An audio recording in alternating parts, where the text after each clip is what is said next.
Kang Dede, Anies, gubernur paling pendusta sepanjang sejarah.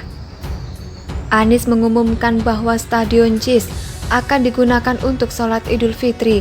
Di tempat itu kita akan berzikir, kita akan mengagungkan takbir di mahakarya kota ini. Kita akan bersyukur dan bersujud memohon ridha ilahi, katanya.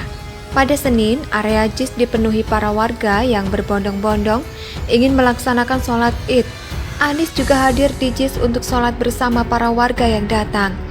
Usai sholat Id, Anies Baswedan mengatakan bahwa JIS adalah hasil mahakarya anak bangsa yang dikerjakan selama pandemi COVID-19 dan juga mengatakan bahwa dengan berdirinya JIS berarti salah satu janjinya telah tertunaikan.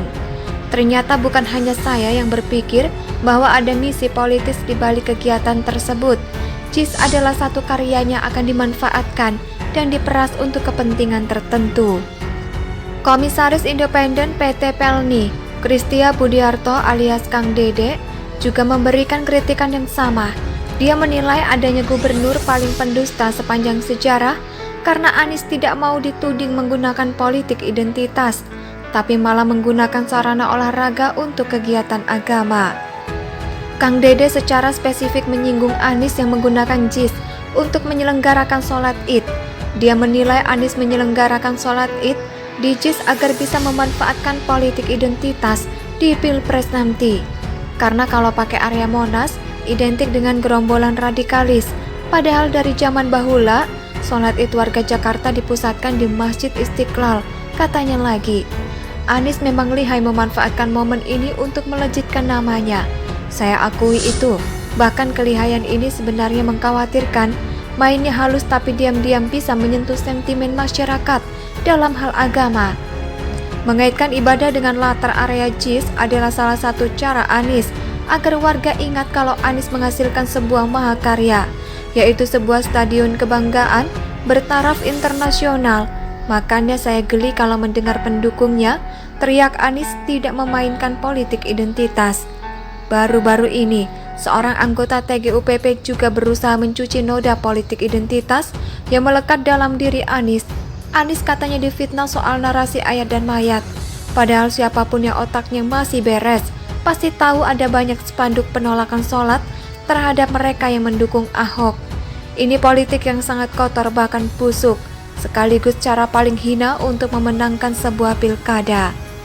Anies, sejauh yang saya tahu, tidak banyak berkomentar soal ini, seolah sangat menikmati keuntungan ini. Kalau sudah begini, apa bedanya Anies dengan mereka? Bukankah dia pernah bilang kalau perilaku dan sifat pendukung mencerminkan calon yang didukung? Ini telak, seperti melumuri kotoran ke wajah sendiri. Kalau ada yang mau bantu cuci noda politik Anies, berarti secara tidak langsung Anies pun tahu akan hal ini. Anies pun akan berusaha mencuci dirinya hingga bersih. Ini terlihat sangat jelas saat dirinya hanya mau terima penghargaan dan menyuruh Wagub DKI yang menangani keluhan dan masalah. Kalau Kang Dede berpendapat Anies tidak memilih Monas untuk salat Id karena takut diidentikan dengan gerombolan radikalis, bisa jadi memang benar adanya. Tidak salah juga sih. Dan kalau narasi seperti ini benar, maka Anies salah total dalam berpikir seperti ini. Jangan dipikir masyarakat akan terbuai dan tertipu lagi dengan tipu daya seperti ini. Ini adalah upaya kamuflase politik untuk memoles dirinya sendiri demi terlihat bersih dan suci menjelang Pilpres 2024. Justru ini akan semakin mengundang rasa jijik karena ibarat mau memanfaatkan yang jelek demi menang tapi berusaha menjauh saat tidak membutuhkan lagi. Jangan dipikir semua orang itu bodoh.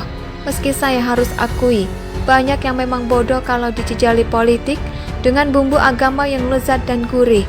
Gerombolan intoleran pasti tidak akan diam saja menyambut Pilpres 2024. Mereka pasti harus menjatuhkan dukungan ke salah satu calon presiden. Dan kita sudah tahu siapa capres yang dimaksud, termasuk juga PKS, pasti akan mendukung salah satu capres. Apakah Anies?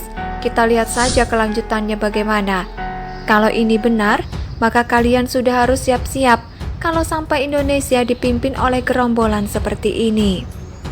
Artikel ini ditulis oleh X Hardy di siwar.com. Bagaimana menurut pendapat Anda? Silakan tulis pendapat Anda di kolom komentar.